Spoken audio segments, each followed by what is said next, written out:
आइए शुरू करते हैं मैथ की क्लास मस्ती के साथ, आपके अपने मनोज सर के साथ।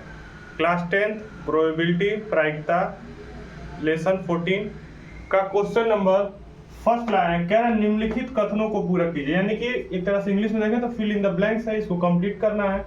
हिंदी में सवाल को पढ़ें तो कह रहा है कि घटना ई को हम लिख सकते हैं, घटना ई को लिख सकते हैं ये ऐसे की प्रायिकता प्लस घटना नहीं की प्रायिकता, इसका सम हमेशा एक होता है। ये हमने इंट्रोडक्शन वीडियो में समझा था। यानी कि कोई घटना नहीं हुआ है और कोई घटना हुआ है, ये कितनी बातें हैं, एक ही बात है। उसी तरह उस घटना की प्रायिकता जो घटित नहीं हो सकती तो उसको शून्य है, और इसे असंभव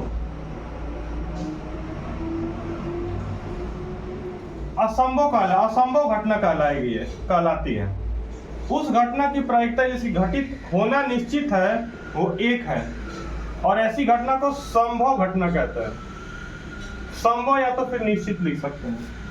किसी प्रायिकता की सभी प्रारंभिक घटनाएं की प्रायिकता का योग, यानी कहने का मतलब घटनाएं कितनी भी हो, अगर मैं उन घटना को सबको जोड़ूं तो आंसर हमारा एक ही आएगा। जैसे एक सिक्का है, अगर उसको मैं एक की प्रायिकता, हेड के आने की प्रायिकता ये है और टेल आने की प्रायिकता ये है, यानी कि 2 है। अगर इन पूरी घटना को जोड़ा जाए तो ये 2/2 होगा, फिर कट के आंसर कितना आ जाएगा 1। 4.1 का दूसरा प्रश्न कहेंगे। इसमें ये कह रहा है कि निम्नलिखित प्रयोग में से किन किन प्रयोग का परिणाम समप्रायिक है। समप्रायिक का मतलब पहले हम समझेंगे। इसका मतलब ये होता है, जैसे मान लीजिए एक सिक्का उछाला हमने, तो कभी भी इसमें 2 ही ऑप्शन है, या तो हेड आएगा और या तो क्या आएगा टेल। जैसे कोई प्रश्न है, या तो वो प्रश्न सही होगा या तो वो क्या होगा गलत, बाकी और तीसरा हो ही नहीं सकता।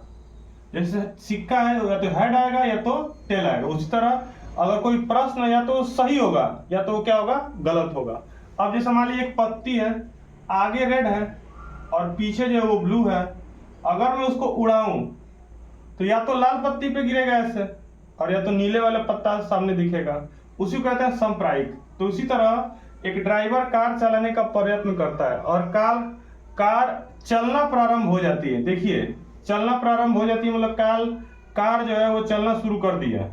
जब चलना शुरू कर दिया तब तक तो अब एक सिक्का है, इसमें सिर्फ हेड ही है, चाहे आगे इस तरह उछले तभी हेड, इस तरह उछले तभी भी हेड, तो वो समप्रायिक नहीं है। उसी तरह ड्राइवर है, चला रहा है तो गाड़ी चलना शुरू हो गई, तो फिर ये समप्रायिक नहीं है, तो इसको लिख देंगे नहीं है। कारण मैंने समझा दिया, क्यों? क्योंकि गाड़ी चलना प्रारंभ कर दी है। एक खिलाड़ी है, बास्केटबॉल को बास्केट में डालने का प्रयत्न करती है, ध्यान रखिए करती है। इसका आंसर आपको पहले ही मिल गया होगा, लड़की है ये। अब लड़की है, बास्केटबॉल डालने का प्रयत्न कर रही है, तो इसका आंसर अब मुझे कुछ बताना ही नहीं है, फिर भी प्रश्न है बताना पड़ेगा।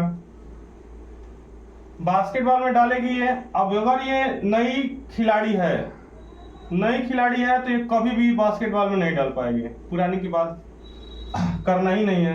तो बास्केटबॉल में डाल पाती है नहीं, इसका भी आंसर क्यों नहीं, क्योंकि कोई फिक्स नहीं ऑप्शन का। अगर देखिए पुरानी खिलाड़ी है तो बास्केटबॉल में बास्केट डाल भी सकती है और नहीं भी डाल सकती, क्योंकि बड़े बड़े खिलाड़ियों के साथ भी चूक होती है। तो इसमें 2 ऑप्शन ही है, कई ऑप्शन है, कुछ भी हो सकता है। अब कह रहा है कि एक सत्य असत्य प्रश्न के अनुमान लगाया जाता है। कोई बात नहीं, एक प्रश्न है, सत्य या असत्य का हम अनुमान लगा सकते हैं, तो उसमें सिर्फ 2 ही ऑप्शन है, या तो प्रश्न सही होगा और या तो प्रश्न गलत होगा, तो इसको कह सकते हैं कि समप्रायिक है। अब जैसे मान लीजिए कि लड़का जन्म लिया, एक लड़का जन्म लिया, तो या तो वो लड़की होगी और या तो वो लड़का होगा, हो तो इसी दोनों में से कोई एक होगा। तीसरा है, लेकिन वो एक्सेप्शन केस है, या तो लड़की होगा या तो इन दोनों में समप्रायिक ये केस बन रहा है, इसलिए इसमें लिखेंगे हम ये है समप्रायिक प्रायिकता, ऐसे लिख सकते हैं है।